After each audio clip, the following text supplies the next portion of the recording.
Welcome to the Focolare Word of Life podcast for February 2024.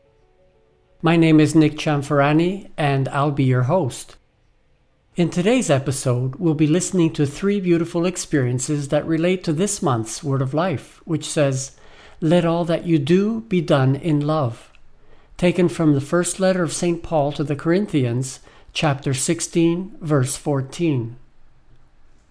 In our first experience, Susan Staffier from San Antonio, Texas, tells us about the task of managing her mother's will and a challenging time with her brother.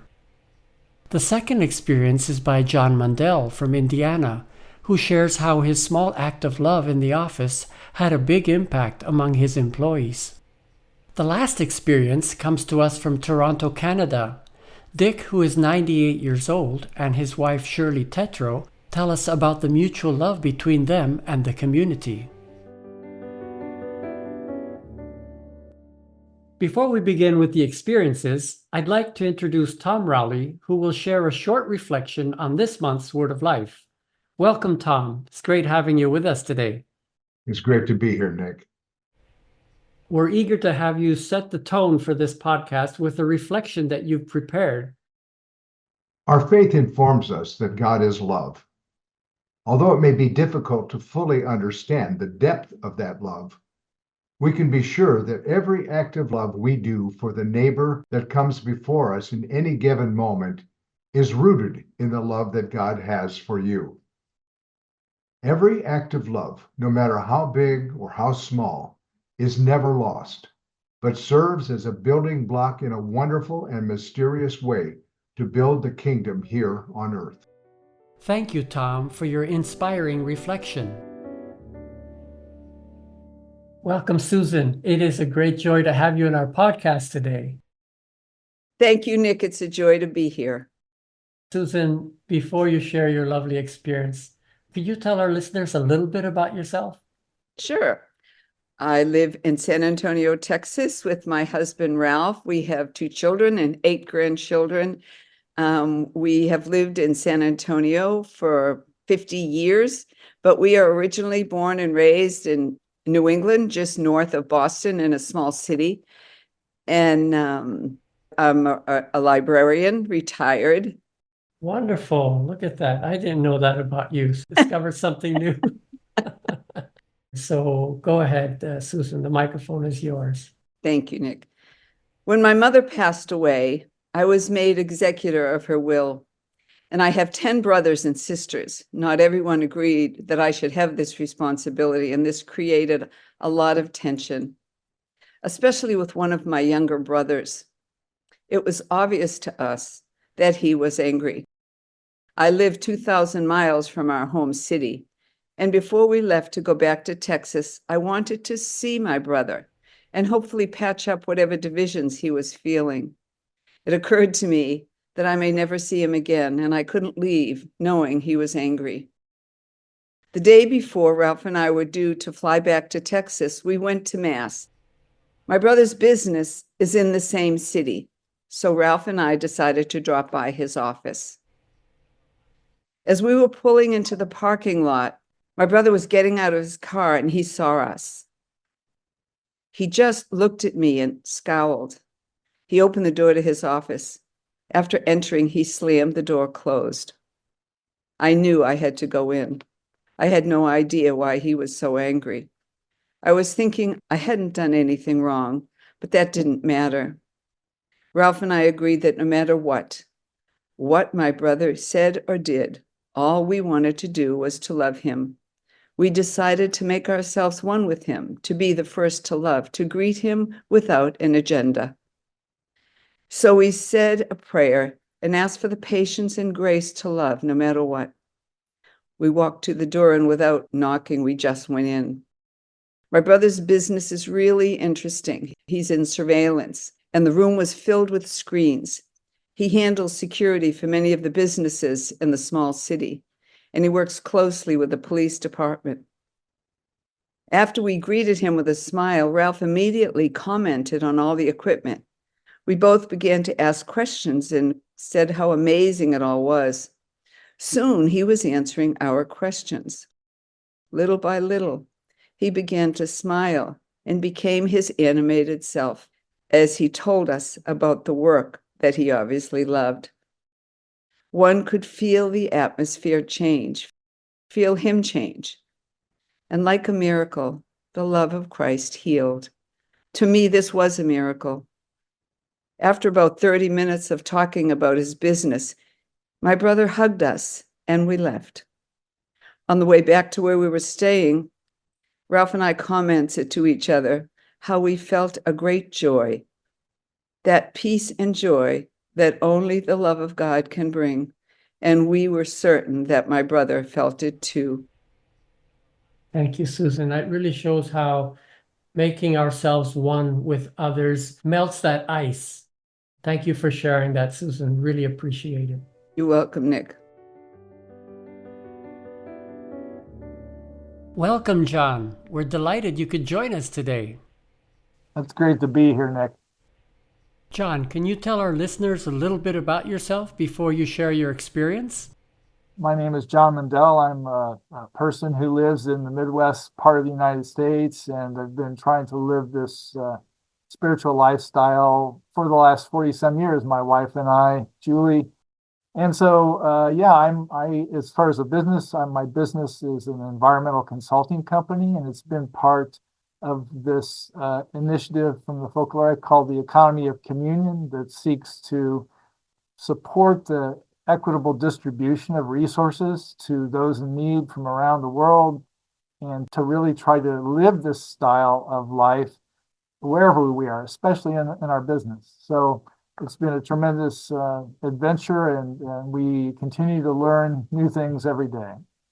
Absolutely. And it's a gift to be able to have this economy of communion, which has helped, and it continues to help so many people. We're happy to listen to your experience. Fantastic, Nick. I'll share an experience I had at work, because this kind of attitude surrounds us 24 hours a day. So if we find opportunities at work, we can try to love those people at work. And in this particular instance, in an office type of setting, we had a kitchen that was kind of messy, getting messier by the day. And it was, you know how that happens, where people start to leave their dishes without cleaning them. I realized that it was really starting to become a problem for people, And anyway, one day, all the employees went out to lunch. They didn't want to eat in the kitchen because there were no clean dishes. It was a mess. And I thought, what should I do in this case? Maybe I could offer to do my act of love here. And so even though I was the supposedly boss and president of the company, I thought, I'm going to go into the kitchen and I'm going to clean it up. So I began doing the dishes, taking out the trash. And by the end of that lunchtime, I hadn't eaten lunch, but I had cleaned the kitchen up and straightened things up and went back to my desk and thought, that's a good way of loving everyone. Well, when everyone came back from lunch, it was kind of like a little bit of a shock. They walked into the kitchen and they said, wow, who did this, And it became apparent that it was me, that I had stopped and I had, taken care of the mess in the kitchen.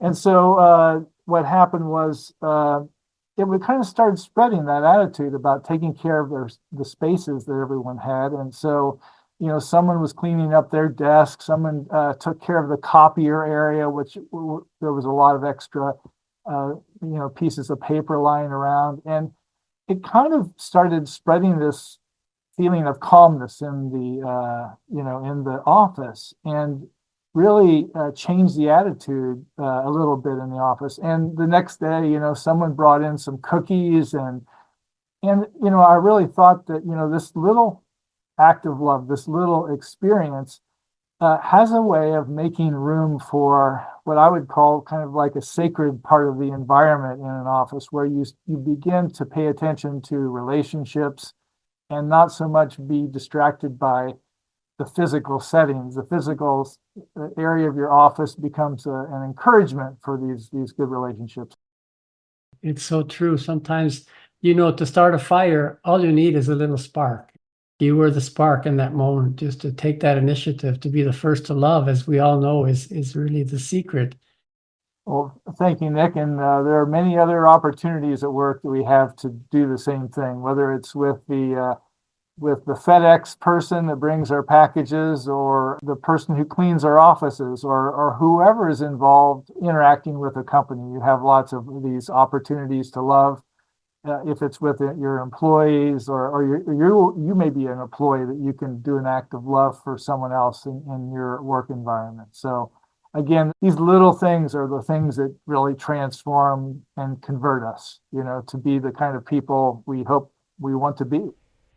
Thanks, John, for taking time out of your busy schedule to be with us today. Take care, Nick. Good being here. Before we dive into our next story, I have a quick but important message for all of you listeners. Each month, we are so delighted to bring you real-life stories of faith in action, but we can't do it alone. This free podcast is supported by our donors. If you've been moved by what you've heard, if you found a glimmer of hope or a spark of joy in our episodes, we urge you to join us in this divine adventure. Consider donating to Focolare Media by visiting our website, focolaremedia.com/donate, and specify that your donation is for the Word of Life podcast. Together, let's continue to inspire thousands of people all over the world so that the Word can be part of everyone's lives. A heartfelt thank you for your support. Welcome, Dick and Shirley. It is a great joy to have you on our podcast today. It is a great joy for us to be with you, and we thank you for inviting us. We go back a long ways from the days when you lived in the States and then now in Canada, but I'll let you speak for yourselves. Can you tell our listeners a little bit about yourselves? Hi, everyone. I'm Dick Tetreau, and I'm 98 years old. Hello, Shirley Tetreau, Dick's wife, and I am 86 years old. We have been married for 54 amazingly adventurous years. We have been living this spirituality of unity for 50 years. And we now live in Toronto, Ontario, Canada since 1986. This February word of life is, let all you do be done in love. When we heard Chiara Lubick say, love without expecting anything in return, that was an examination of conscience for both of us. I had always tried to be a good person, so others would be good to me and like me. Our freely given love to others will return to us in God's time and in His way when we need more love. Over many years, God's grace has been helping Dick and me to love without expecting anything in return. In March 2023, I had a mini stroke and fully recovered in 3 months. Then in June 2023, I had a heart attack and it took a year to recover. I kept saying to Jesus what Chiara Luce Badano said, if you want this, Jesus, I want this too. I and Dick had much to offer up for others. Others were suffering more. During that time, Dick was my loving and amazing caregiver. We once again experienced the love of the Ontario Focolare community for Dick and me. One of our Focolare friends helped our son Joe to give me rides to and from many doctor visits, specialist visits, and hospital visits. 2 Focolare friends came every Saturday to help Dick with house cleaning and laundry. A young couple who helped us for 2.5 years with grocery shopping during COVID continued grocery shopping for us. Others brought delicious meals. Others made quick visits to see what help Dick might need. We experienced our love and the love of others mutually growing and deepening. and giving everyone mutual support and happiness, knowing that all this mutual love was a gift from God. God is good. Thank you both for your wonderful experience, Dick and Shirley, and thank you both for being on our podcast today. We thank you, yes, with all our heart. And we pray for everyone who is listening to have a healthy, happy life. So thank you for joining us today. I hope you have been inspired by the wonderful stories shared, and I look forward to being with you again next month. To listen to a reflection and commentary on the Word of Life, just go to the previous episode of this podcast. I invite you to join me each month for new episodes. You can also read additional experiences in Living City magazine. Please consider making a donation to Focolare Media so that we can continue producing inspiring podcasts. Visit give.focolare.us. Thank you in advance for your support. Bye for now, and God bless. The Word of Life is translated into approximately 90 different languages and dialects, reaching millions worldwide through print, radio, TV, and other media. There are special versions for children and teens as well, which you can find at livingcitymagazine.com. This podcast has been brought to you by Focolare Media.